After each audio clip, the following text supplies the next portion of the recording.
South Korea marked a politically significant moment today as President Jae Myung used the first anniversary of former President Yoon Suk Yeol's declaration of martial law to highlight what he called the country's unique and special model of democracy.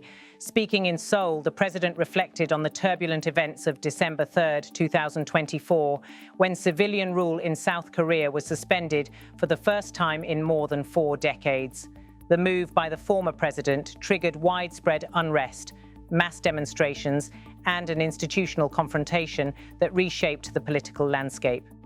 1 year later, Jae Myung placed the focus on the durability of democratic norms, the civic response that followed the crisis, and his administration's effort to frame that moment as a defining test for the nation's political system. The press conference opened with a calm but deliberate entrance from the president, who appeared before journalists assembled in the capital. The room contained the official seal identifying the office of the President of the Republic of Korea, underscoring the formal nature of the occasion. It was a symbolic setting for a speech tied directly to the events that had played out exactly 12 months earlier.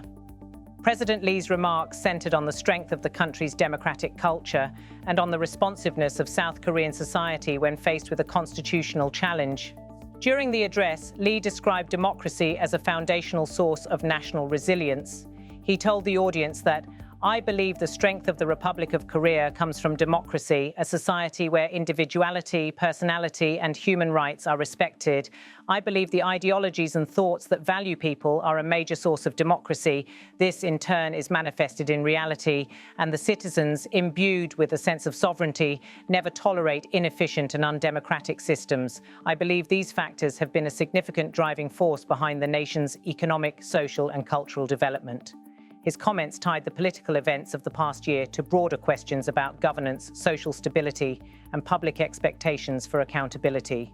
Lee also used the anniversary to underline what he sees as defining characteristics of South Korean democracy. He said that, "I believe that there is something unique and special about South Korean democracy. That's the peaceful and beautiful directness fueled by collective intelligence. I believe it has the characteristic of not delegating responsibility, but taking action directly, acting peacefully and beautifully without violence, and never giving up." It was a direct reference to the nature of the public demonstrations that occurred after the martial law decree, as protesters mobilized in cities across the country, demanding the restoration of civilian authority and the protection of constitutional processes. President Lee's framing of those protests as peaceful and beautiful directness emphasized what his administration believes distinguishes South Korea's civic culture from that of other nations facing political crises.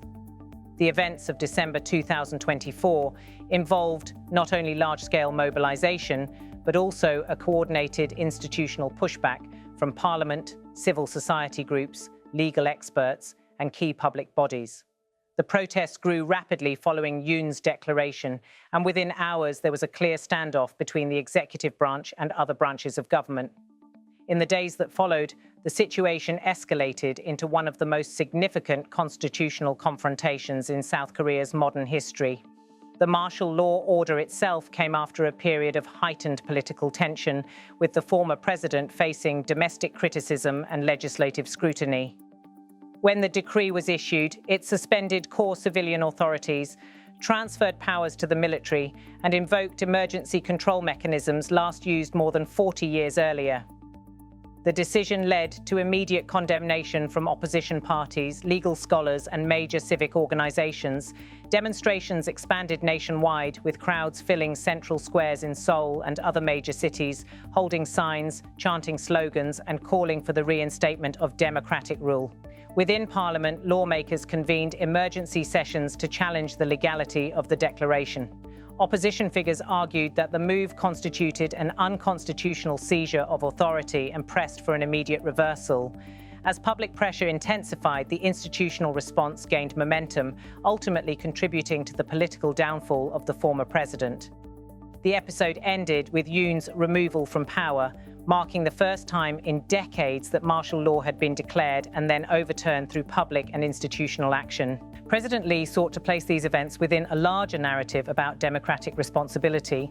His comments suggested that the country's response, both from the public and from its institutions, was not simply reactive, but part of a broader pattern of civic engagement. He described South Korean democracy as distinct not because of its institutional design, but because of the active participation of its citizens, who he said are unwilling to accept systems they consider undemocratic or ineffective. In another section of his speech, Lee directed his remarks toward audiences beyond South Korea, framing the past year as an example for other nations facing democratic strain. He stated, "I say this to the citizens of the world, to the many global citizens and democratic leaders who are tirelessly fighting for democracy. Look at the Republic of Korea." The line was meant to serve as both an invitation and a declaration, positioning South Korea as a case study in democratic resilience and collective civic response. Throughout the press conference, the president emphasized that the events of December 2024 demonstrated not only the strength of public mobilization, but also the importance of a society committed to constitutional principles. His comments highlighted the idea that democratic stability depends not solely on institutions, but on the attitudes and actions of citizens who hold their leaders accountable.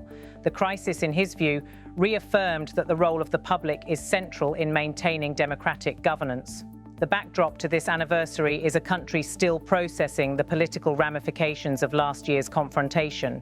The former administration's decision to impose martial law triggered months of political and legal analysis into how the crisis unfolded and whether existing safeguards proved adequate. Legal scholars debated the interpretation of emergency powers under the Constitution. Parliamentary committees examined communications and decision-making inside the former president's office. Civil society groups conducted their own assessments of the process, aiming to ensure that any future attempts to bypass democratic procedures would be met with even stronger institutional resistance. Public opinion surveys conducted in the months following the crisis indicated a rise in civic confidence, but also concern about the vulnerabilities exposed during the confrontation. Many respondents expressed the view that South Korea's democratic institutions had proven resilient, but also stressed the need for reforms to prevent similar episodes. The political environment also shifted, with parties recalibrating their platforms in response to the changing mood of the electorate. President Lee's administration has since taken steps to reinforce democratic safeguards, including reviewing procedures around emergency declarations, clarifying the limits of presidential authority under crisis conditions, and expanding transparency requirements for executive decisions. The government has also emphasized the need for ongoing civic education, promoting public understanding of constitutional processes and the responsibilities associated with democratic participation. In the months after the martial law declaration was overturned, international observers closely monitored developments in Seoul, citing the situation as an example of how a modern democracy can confront an institutional challenge without descending into instability. Several foreign governments issued statements at the time expressing support for the restoration of civilian rule and applauding the peaceful nature of the protests. International analysts noted that the rapid mobilization of civil society was a key factor in reversing the decree and re-establishing constitutional order. Within South Korea, the crisis also sparked a renewed debate about the role of the military in domestic politics. The military leadership largely refrained from intervening in the political confrontation, aside from following procedural requirements associated with the initial declaration. Analysts later suggested that this restraint played an important role in preventing escalation. Discussions have since emerged regarding clearer legal boundaries for military involvement during political emergencies and the importance of maintaining strict civilian control under all circumstances. The anniversary addressed by President Lee therefore carries multiple layers of significance. It marks 1 year since a moment of constitutional rupture, but it also represents the consolidation of a new political chapter for the country. Lee's speech was both a reflection on what occurred and an affirmation of the government's intention to strengthen democratic resilience going forward. His comments about South Korea's unique and special democracy were grounded in the events of the past year, which he described as evidence of a society that acts collectively, peacefully and decisively when democratic norms are threatened. Observers have noted that Lee's approach to the anniversary aligns with his broader political message since taking office. He has consistently framed his presidency around themes of civic empowerment, social rights and government accountability. His remarks suggest that the administration views the events of December 2024 not only as a crisis narrowly avoided, but as a reaffirmation of the principles on which the political system is based. The public reaction to the anniversary has included a mix of reflection, analysis, and continued political debate.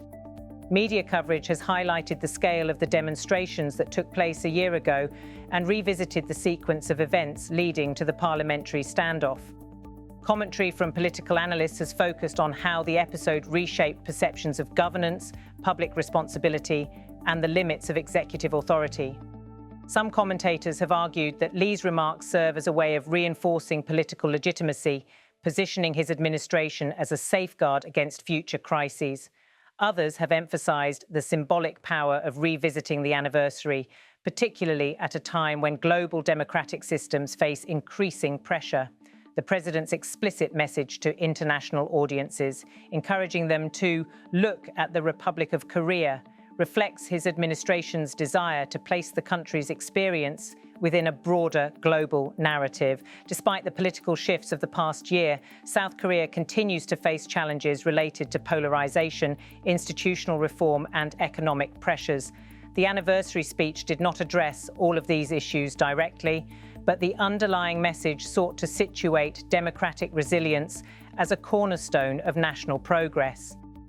By linking the country's economic, cultural and social achievements to the strength of its democratic foundations, Lee aimed to reinforce the idea that political stability and civic engagement remain essential to South Korea's development.